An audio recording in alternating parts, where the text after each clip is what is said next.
Mr. Speaker, good morning. Good morning. How are you? I'm as good as you can be after being in session for 10 straight months. You've been at this for a long time, haven't you? This has been the longest session I can remember. And it's like that old country music lyric, how can we miss you if you won't go away? Can't quit it. My wife reminded me yesterday that I've been doing this basically since November, and Right. It's time to come home. Time to come home. Well, If I want a home to come home to, by the way. yeah, you may not have a home, actually, if you go to a fourth special, I agree. Mr. Speaker, we're here to talk about flooding and water. We may get a couple of non-flooding and water-related questions in here at the end, but I wanted to start off by asking you to reflect on the moment at the beginning of the session that you arrived in Austin on this really critical issue. You come from a part of the state where you understand the significance of policies related to flood mitigation. Absolutely. Actually, it goes back a little further.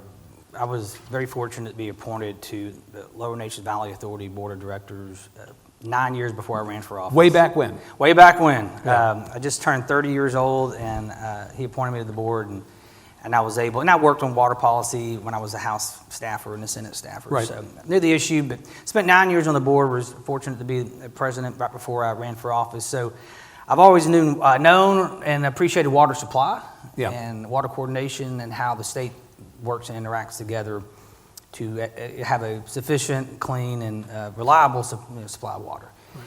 And of course, when you're in Southeast Texas, sometimes you have a little too much water. Right. And so, you know, it's interesting when you run for office, you have an idea of what you're going to work on, what you're going to champion, and it could be public education or, you know, better roads. It could be lower taxes. But sometimes you run for office, at least if you do it right, you don't go find the issues come find you. Right.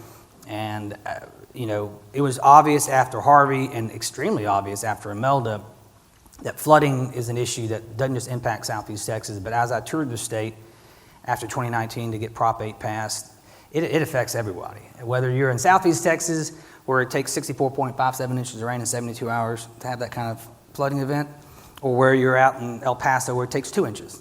Yep. It doesn't matter where you are, flooding will impact the state of Texas.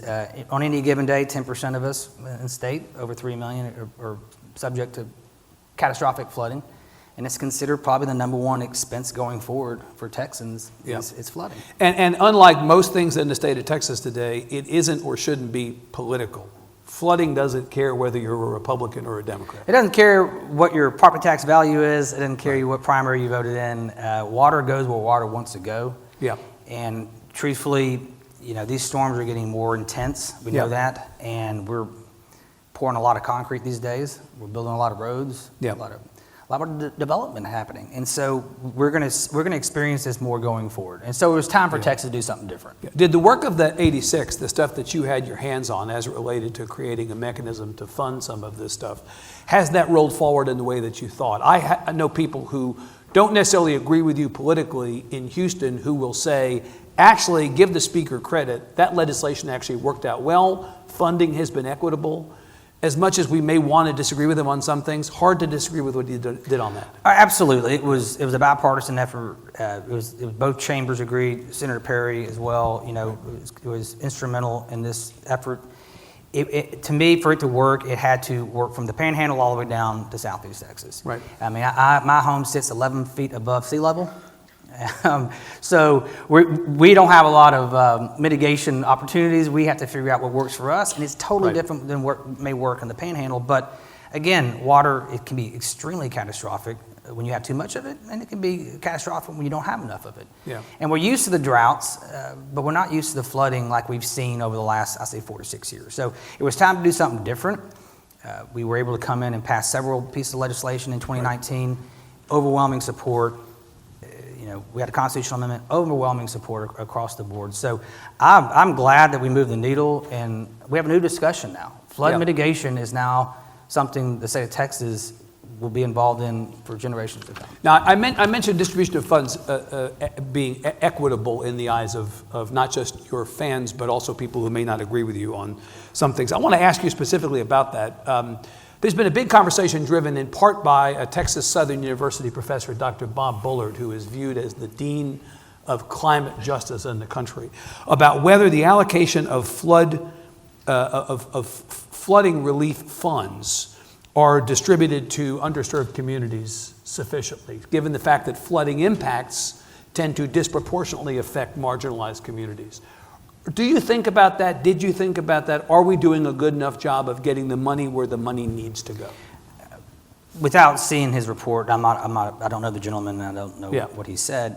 I can just tell you, going back to 2019 and working on this piece of legislation and going out and getting, I think I had 146 co-authors. The other 3 I couldn't find, I guess, on the House floor. But this was, in both House and the Senate, very popular, bipartisan support across the state of Texas. I think it's rolled out the same way. The Water Development Board is one of my favorite agencies, and I went, met with them, the staff.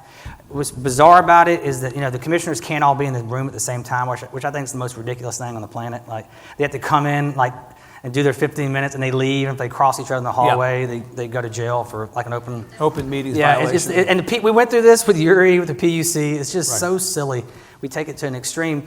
But we sat down with staff and said, listen, they're a very humble group. They just kind of, Brooke and Kathleen, they'll try to just say, hey, we're just a bank. We're just here loaning money. They do so much more than that. Yeah. And I like them so much, I let them steal Lauren Lumsden, who worked for me for 6-7 years. I let them steal her away from me recently, but they do so much more than that.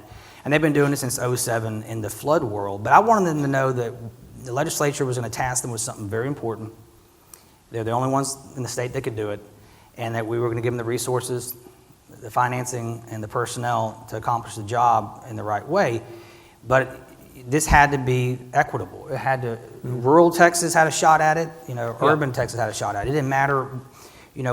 Income levels. Again, it doesn't. It needs to be based on science and based on data, not personalities. I don't know of a county judge, I could be wrong, who is a hydrologist. I don't know of many mayors who are hydrologists or engineers. There may be some. There's a lot of cities out there. Maybe I'm wrong about that. But I just saw in my own area of the world, you had one county judge who, the reservoir is the solution.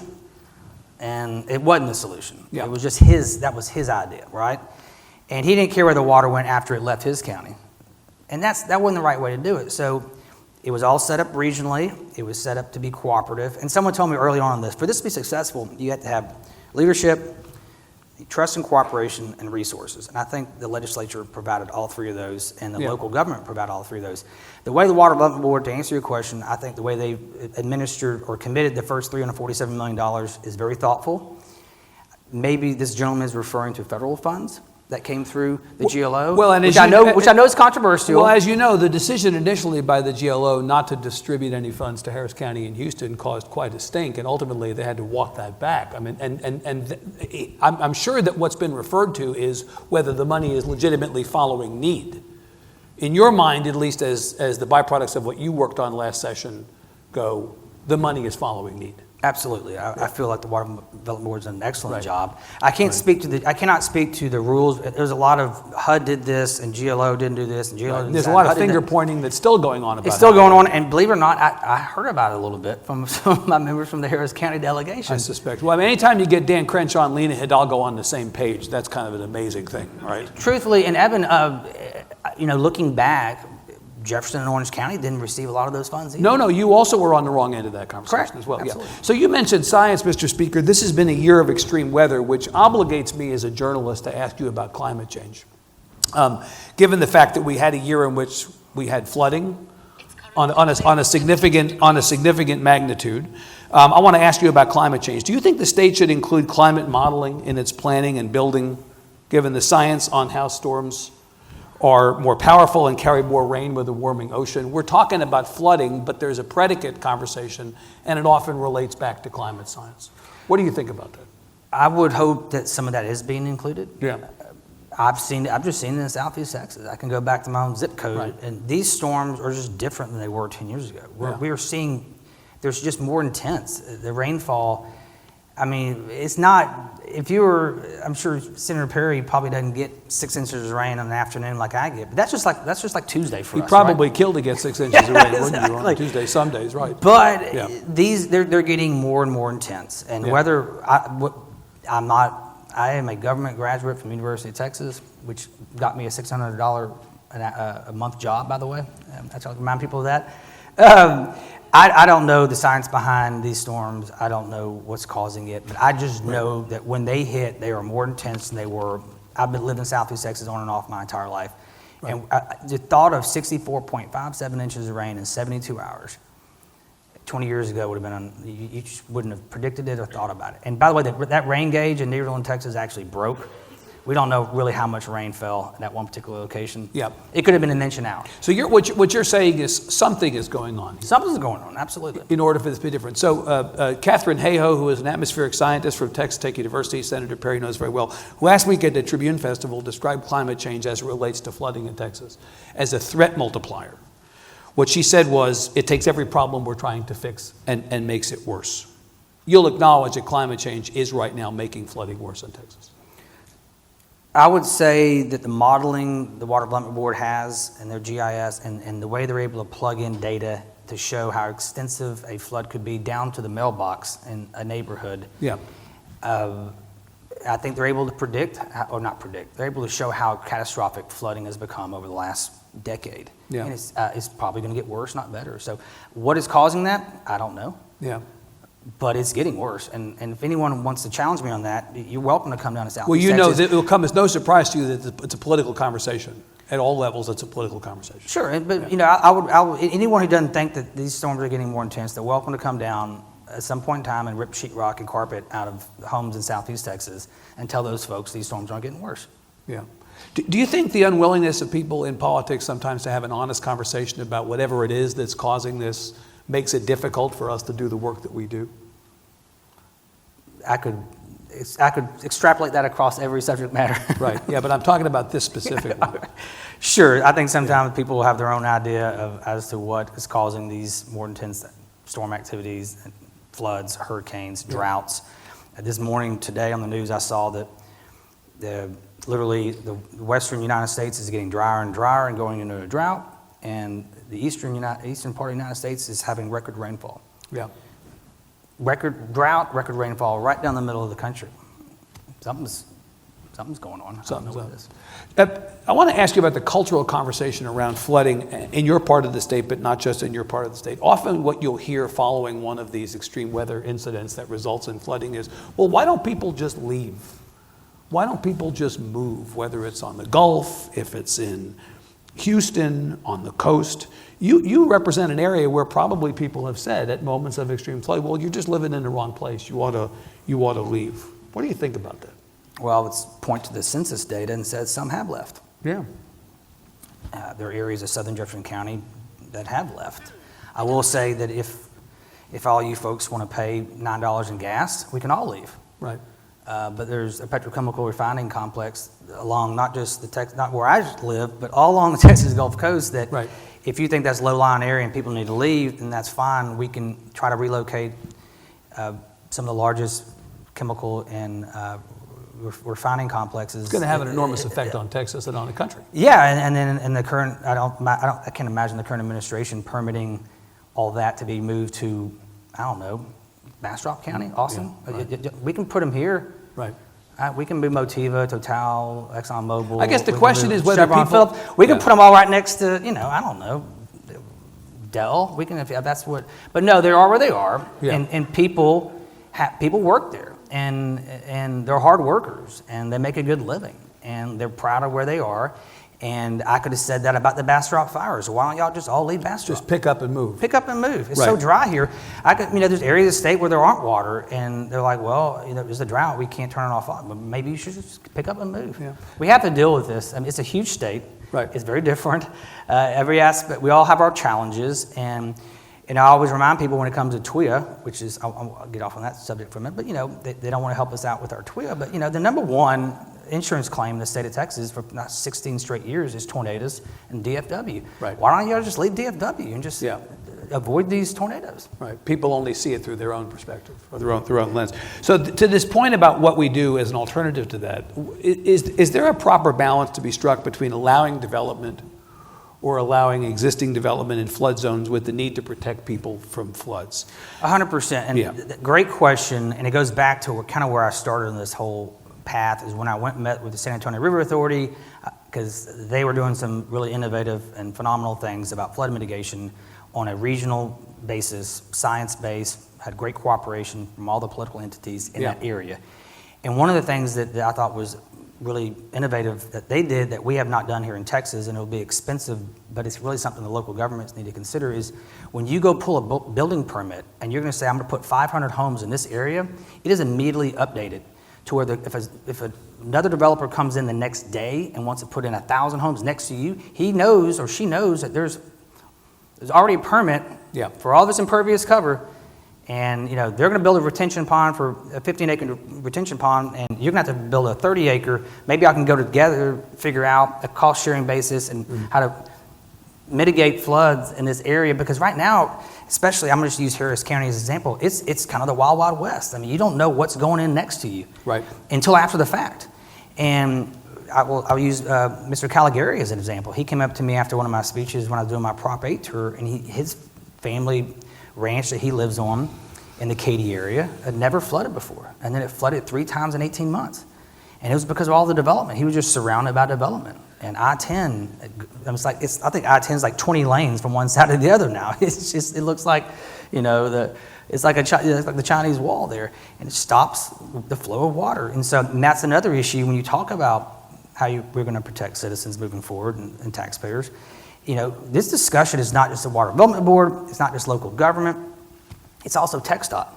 It's our rail industry. That's one of the issues in Southeast Texas is they go in and they rebuild their rail lines and they raise them up higher and they reduce maybe some of the opportunities for water to move underneath there, and it creates a dam. And so there's a lot of discussions. We all need to cooperate on it.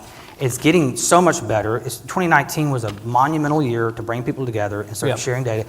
And Chairman Perry's bill, that as we move forward with this new statewide flood plan, it's model legislation just like the Flood Infrastructure Fund was. I was getting calls from Missouri and Louisiana. I was like, how'd y'all get here? How do we do this in our state? Because we're not cooperating. No one's talking. It's just everyone's doing their own little thing in their own little community. And so Harvey was an eye-opener. Imelda was a second slap in the face for me personally to get something done or else. The proper place to have this conversation is at the state level or the local level or both. I mean, this is the narrative through line in every legislative session I can remember going back now several has been the fight over local control and local leaders wanting to say what works here. And you alluded to this earlier, what works in one place may not work in another place. Where should the conversation about developing these plans properly take place? It has to be both, and that's where it comes in. Like I said earlier, it has to be leadership, it has to be trust, which is the hardest part, by the way, and it has to be resources. And so what I went around, especially in Southeast Texas, and the board they had 14 meetings across the state of Texas, had over 1,000 individuals show up to talk about what would work in their community, and it's worked out, I think, in a fantastic manner. And they've come together and decided the plans for their area. And they're totally different depending on what watershed you're in and what basin you're in. But I was very explicit that if y'all don't come together and trust each other and cooperate, you're going to get nothing. Yeah. And I'm going to blame you. So in my area, my county judges and my flood control districts and my mayors, I say, if there's no money to come in Southeast Texas, and I passed the bill that started out at $3.4 billion, which was the largest request ever from the Rainy Day Fund in the history of the state of Texas, and it passed unanimously, including folks they wouldn't even vote for the budget, but they voted for that. And so it ended up being $793 million, which is a great start. It's not enough, but if I can do all this at the state level and y'all won't cooperate and y'all get nothing, I will personally blame you publicly for not coming together and coordinating. Yeah. Let me ask you again on this question of local officials and their role in here. There are local officials who will step up and say, we want to make decisions to, say, mandate development codes to try to get out ahead of what may be potential problems in the future. Are you comfortable with that? Are you comfortable with local officials putting their foot down and saying, we need to deal with this at our level and require things of developers in order to prevent future problems? That's a difficult question to answer because you'd have to see what they're proposing. Right. There has to be a balance between responsible development and taking it too far. And we've seen certain areas of the state, maybe Austin, Texas, who come in and say, all your homes have to be ADA compliant in 5 years, retroactively. That is not good. That's not proper development. If you want to price everyone out of their home, go past that, right? that is to me a code that I would never thought in all my years of living that I would see that actually, it didn't ever got to city council's agenda, but it's something that got out of one of the workshop committees. Yeah. So as you go looking at development from a flooding standpoint, I think there's some really good ideas that they should implement. Some are not. Some said they would, and they've never done it. So I have to look at this, really try to understand if that makes sense or not. But truthfully, I think knowledge, like I went back earlier, of what they were doing in the San Antonio area, as far as knowing what is developing around you and understanding the hydrology in that area and what you have to do at that point in time on the front end as opposed to the back end, because no one's going to buy a home in your development if it's known to flood. I mean, that's right. the non-starter. So giving them the knowledge and empowering them with the data is probably the best step as far as development goes, but that takes a lot of leadership and it's expensive. Yeah. Talk about the Ike Dike, please, Mr. Speaker, and the work that you all did to prepare for this coastal spine, which there seems to be general agreement, not unanimous agreement, but general agreement that we would benefit from. Well, it is something that's going to take some time. Yeah. I can tell you. It's extremely expensive. It's extremely expensive. Just to give you an idea, the deepening project in Southeast Texas on the Speen Nation Waterway started when I was in high school 25 years ago, and I believe it was $73 million. Now it's $1.3 billion, and they just started. So as these things take time, the more and more expensive they get. And so as I look through what occurs from Orange County, which I represent all of Orange County along Sabine Lake, and I represent the whole coastal area of Jefferson County where this would traverse, and as it goes into Galveston County and on over to Freeport, it's going to be tens of billions of dollars when it's all said and done. There's going to be a tremendous amount of the estimated cost of this is approaching $30 billion. $30 billion. Right. And so as you go across and you look at the eminent domain and the environmental permitting and everything that's going to occur, it's going to be something that hopefully my great-grandchild will realize. I mean, I think it may take decades to get done. That's just being realistic. Right. The state has put in, each session we put in approximately $200 million to make certain that we're still at the table. We want to remain at the table. But you need the federal government to pony up significantly for this. I will tell you this. In Orange County, which I represent, who has an operating budget of $40 million a year, their local share is right now at $900 million. $900 million for their local share. And they have a $40 million operating budget with very little reserve. Now, I am not a math whiz. But you know that's a problem. I know that's a problem. Right. I can't do my son's 5th grade math. Right. But I know for a fact that's a problem. Mr. Speaker, you support the building of the Ike Dike. Sure, I think it's one of those. I see that project no different than I see Lake Sam Rayburn. That's something that just is a generational change and needs to occur, but it's just very, very expensive. Yeah. Let me ask you about something else you did this session. You passed some limited reforms on chemical storage tanks. There's been a lot of discussion of whether we're doing a good enough job of preparing industrial complexes for the kinds of storms that result in significant flooding. This was a huge problem in Harvey. We saw it as a huge problem during Laura in Louisiana, and it continues to be a problem with refineries and chemical plants. Again, this is a part of the state that you know very well, that have a hard time withstanding extreme weather. How should we be thinking about this issue? What more could and should we be doing on it? Well, we need to be more proactive. Maybe the best or worst thing about being speaker is you don't file legislation anymore, which I actually kind of miss. I enjoyed working the floor. I enjoyed whipping votes. It's a lot. I thought it was a lot of fun. I don't get to do that anymore. Had I not been speaker, I would have filed legislation that took this much further. Specifically dealt with this. Absolutely, and not just during storms, but I had a plant explosion in my district. That, quite frankly, had it not been at 2 a.m. the night before Thanksgiving, and it had it been at 3 o'clock on a school day with an elementary school right next door, we would be having an entirely different discussion. And so there are good actors and bad actors in the petrochemical refining space, and I think we need to crack down on those who are on the left side of the bell curve. The ones that are exceptional, and they want to move that bell curve into the right area where everyone is being more proactive, and their goal is zero emissions, unauthorized, zero injuries, absolutely zero fatalities, zero impact to local communities, as opposed to those who kind of work on the back end and pay the fines as they come through. I will say that TCEQ did an excellent job during the interim, increasing fines, changing the structure of those fines and what is a 30-day occurrence, what is a daily occurrence, what is a monthly occurrence, and also referring more to the Attorney General's office for enforcement in the civil side. And they also, in the budget, they asked me if there's anything I would like in the budget before it was filed, and I'd like to fully fund TCEQ's request on all their enforcement. So they were given additional mobile detection devices where they can go in the neighborhoods after a storm, or any type of, if there's an emission in an area, additional vans. They were given opportunities for air monitoring devices from helicopters to be able to fly above a facility and see if there's any type of emissions before, either after a storm or just on any given day. And so all that was fully funded. We did an exceptional job.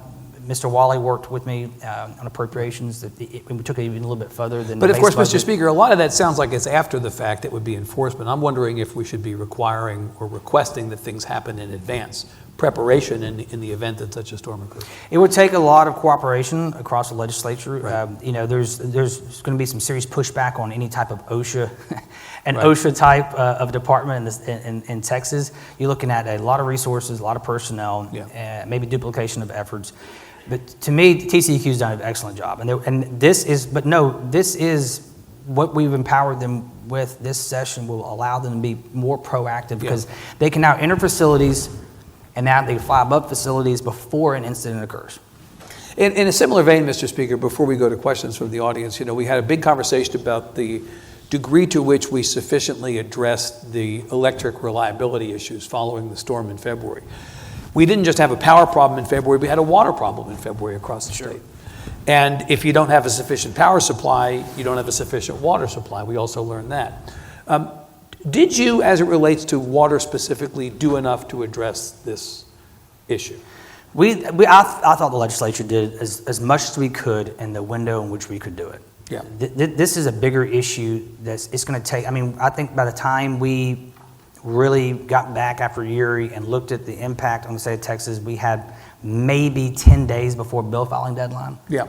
And this is an issue that it normally would take years to figure out how we do it right. How do we do less harm, or make it worse, if not better? It's going to take time. There are 1,100 people moving here every day, and I say this all the time. They're not bringing asphalt, they're not bringing teachers with them, and they're not bringing electricity with them. And they're not bringing water with them. Right. These are the basic functions of state government that we need to be prepared for.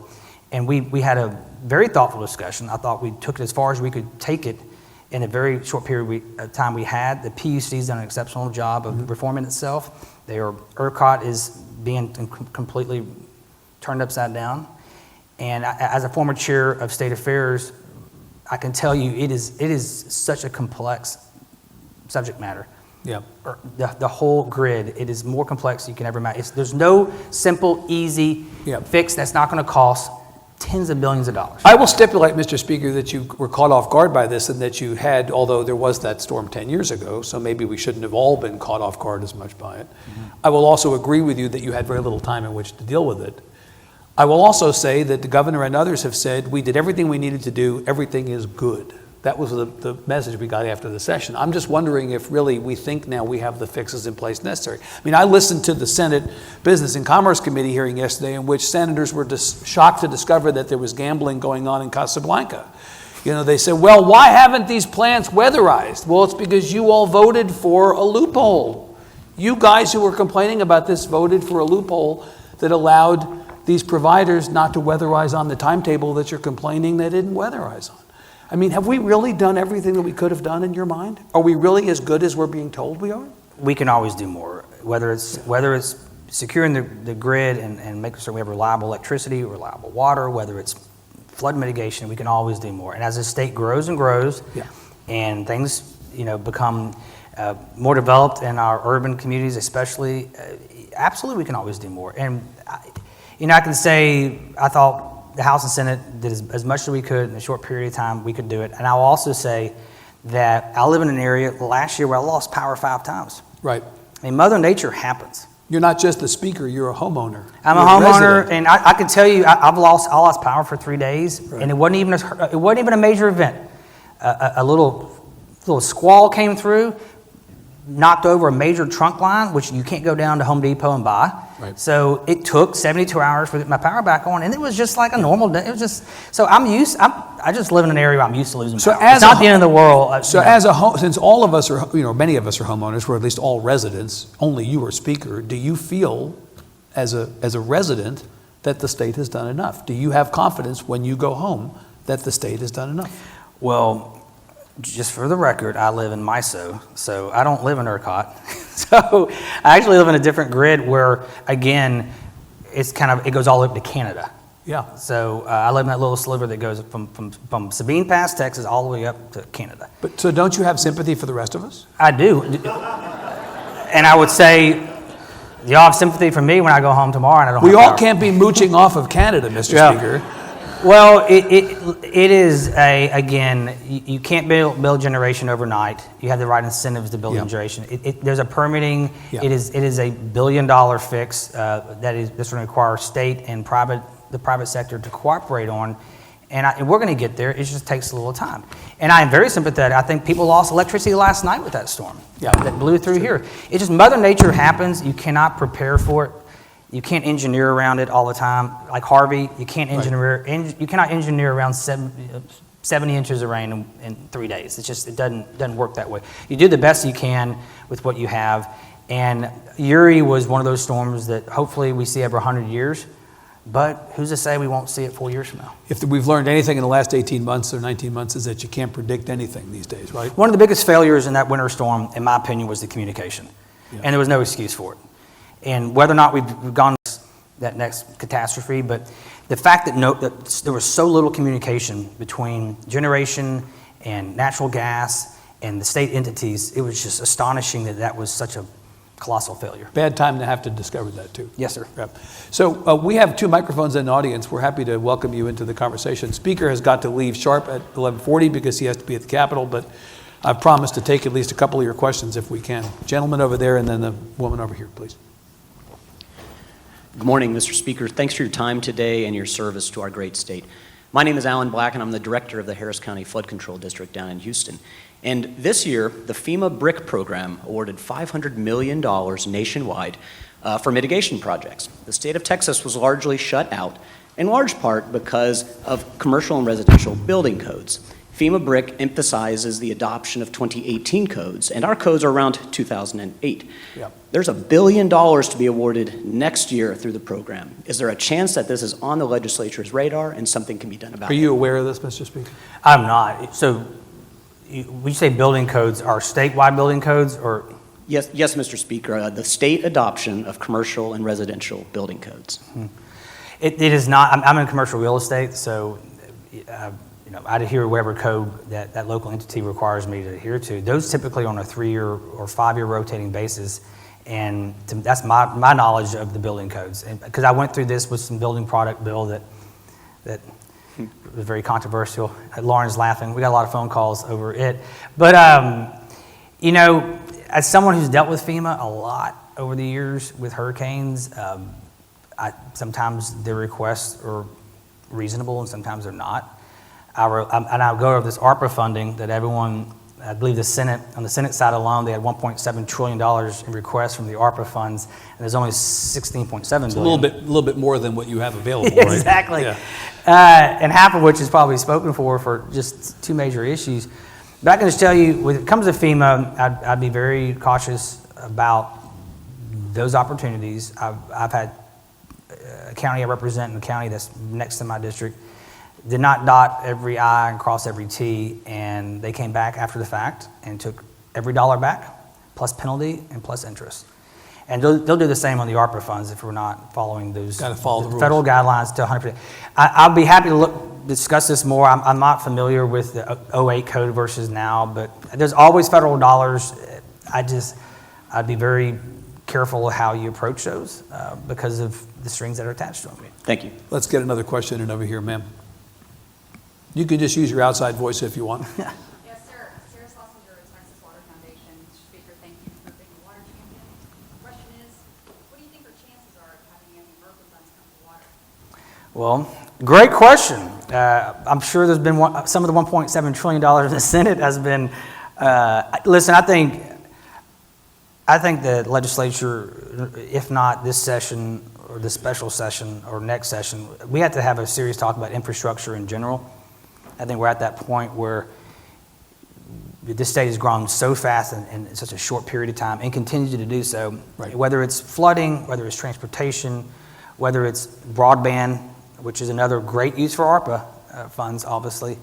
Yeah. And I think Glenn Hager, my time on appropriations, my 2 sessions on appropriations, he talks about our credit rating, how great, our AAA credit rating is, all 3 agencies across Texas, and how robust our rainy day fund is compared to other states. I mean, it's phenomenal and still growing. But, they look at infrastructure. And is your infrastructure, is it up to the standard that it should be? I think there's several hundred bridges in Texas that technically wouldn't pass engineering standards to be built today. You may be interested in what's happening in Washington this week as it relates to the potential for federal money to come and help you on that, right? I tell you, they buy their ink by the barrel up there because they're running those presses nonstop. But if they want to send us, I think they want to send us billions and billions of dollars. You'll take it. For water, for flooding, Right. for transportation, for broadband. I think Chairman Perry and I will find some uses for it, especially in rural Texas. Happily I think take we that can money. find some good Yeah. use for it in rural Texas. Mr. Seeline in the back has a question right there. Again, you get the microphone or you can just shout your question to us. Well, I've got a 23-year-old at home that we still shout at. So, Mr. Speaker, a lot of the conversation is always surrounding funding. And it play off of what Alan said and something that Sarah said.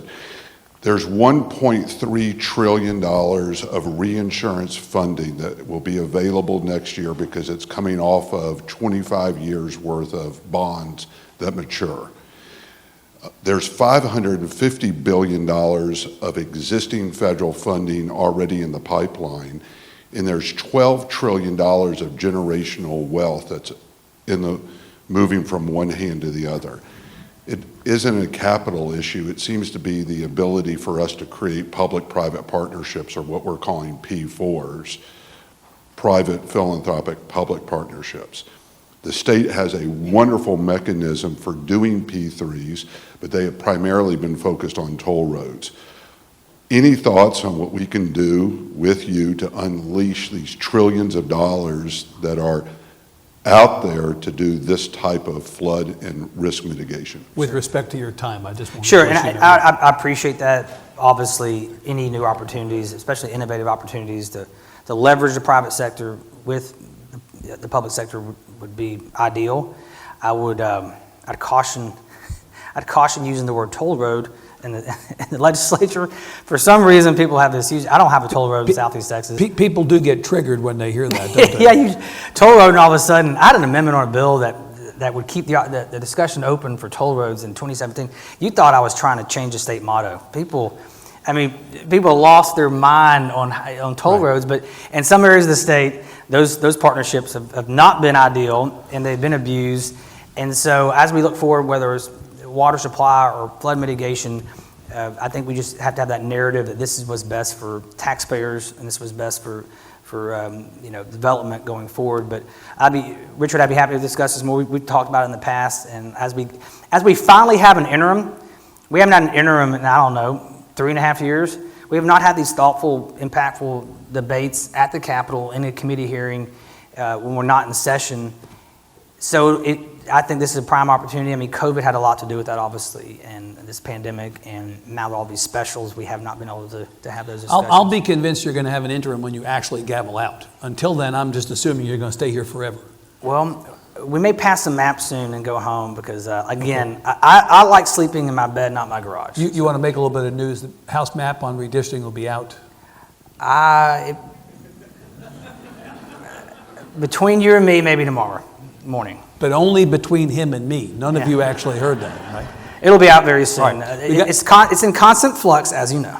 And not at all controversial. Not at all. Mr. Speaker, we know we have to get you back to the Capitol by noon. Please give the Speaker a hand. Jeff Walker is going to come up as we exit and let you all go. Thank you.